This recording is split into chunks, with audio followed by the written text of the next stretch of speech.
ប្រសិនតែពុកម៉ែបងប្អូនមានបញ្ហាជំងឺតម្រងនោមដូចជា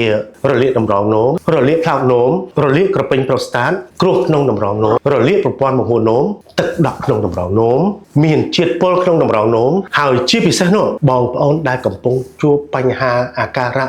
មួយចំនួនដូចជានោមញើកនោមមកមានពពុះខ្លាំងនោមមកមានក្លិនហើយជាពិសេសឈឺចាប់នៅពេលនោមហើយពិបាកនោមមួយយប់10 ទៅ 20 ដងហើយជាពិសេសនោះគឺជំងឺនេះធ្វើឲ្យហើមកដៃកជើងហើយធ្វើឲ្យហេវហត់អស់កម្លាំងស្លេកស្លាំងហើយស្បែកនេះ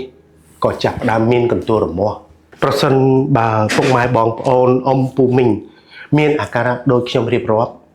សូមជឿជាក់យក Reno ទៅប្រើប្រាស់គឺជាផលិតផលរបស់សហរដ្ឋអាមេរិកពិតជួយសង្គ្រោះនិងការពារ